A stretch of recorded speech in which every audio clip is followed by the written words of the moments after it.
Hello everyone, welcome to this particular video. In this video, we are going to learn a new chapter, that is Laplace transform.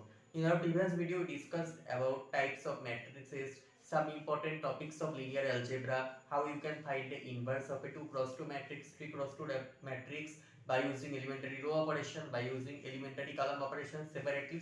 You can check out those videos. In our videos, there are also some topics of limits, continuity, differentiability, tricks. You can check out that particular videos also. Now, in this particular video, we are going to continue Laplace transform. So, Laplace transform is a very useful technique to tackle the integrals which cannot be solved by you naturally. But in this Laplace transform, it will be going to be very easier by solving partial differential equation and second order or higher order linear differential higher order equations, differential equations. It can be solved by using Laplace transform. Day by day, you will be understand that what Laplace transform is useful in our life and in our mathematics also. But let's discuss the basics of Laplace transform. So Laplace of any factor, let's say that factor is a function of t or any variable, let's say that is the variable f of t. So Laplace of f of t is written as Laplace of f of t is written as integral. The lower limit is 0, the upper limit is infinity. So 0 to infinity integral e raised to power minus st into the factor that is under this. The factor f of t dt. That is the Laplace of f of t. Right? So Laplace means the combination of this integral, factor, part and this exponential part. So integral 0 to infinity e raised to power minus st f of t dt, it is the Laplace of f of t. Now let's discuss what is Laplace of sin t cos t by using this simple basic formula. It is the basic formula. So by using these we can find that Laplace of what is Laplace of sin t, what is Laplace of cos t, what is Laplace of using sin a t. So at first let's discuss Laplace of f of t. So Laplace of f of t, so let's say Laplace of e raised to power at. So by using this formula we can write it as 0 to infinity e raised to power minus st into what is the factor? Factor is e to the power at. So e raised to power at dt. Now according to the law of indices, let's add. So e raised to power minus s minus a, it could be written, okay, into t dt. So it is like e raised to power minus constant into t. What is the integral? That is e raised to power minus constant of t divided by that constant. So e raised to power minus s minus at divided by this constant, that is minus s minus a. Limit is 0 to infinity. So you can interchange this minus when you will be seeing that this minus vanishes. So this limit interchanges between. So we can remove this minus by interchanging the limit. So upper limit will be the lower limit and lower limit will be the upper limit. So let's do that. E raised to power minus s minus a into t divided by s minus a, that is infinity to 0. So put this limit. So e raised to power 0, that is 1 by s minus a, minus e raised to power minus infinity minus s minus a into infinity divided by s minus e raised to power minus infinity, that tends to 1 by e raised to power infinity, that tends to 1 by infinity, that tends to 0. So it is 0. So ultimately the thing is 1 by s minus a. So Laplace of e raised to power at is 1 by s minus a. So let's write freshly that Laplace of e raised to power at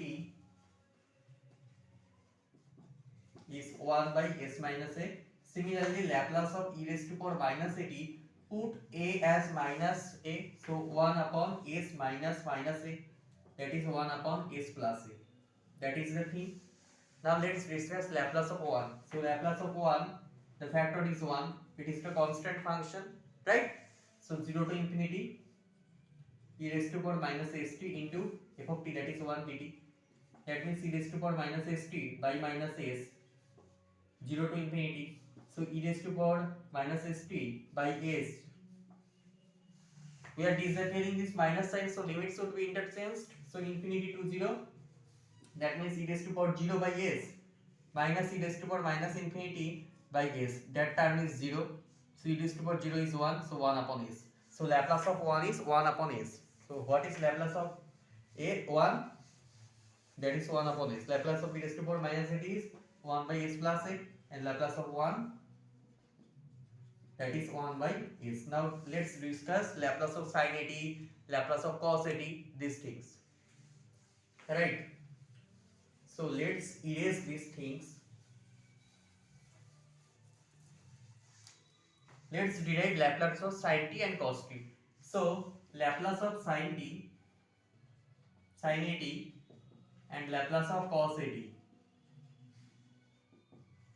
So we know that Euler formula from complex number, that any complex number can be represented in its polar form or in its Cartesian, that x plus a iota y. You know that any complex number is like x plus iota y. X is in the real axis, y is in the imaginary axis. So a polar coordinate system, it would be transferred. So what is x? R cos theta. So r cos theta plus iota times r sin theta. It is the thing, right?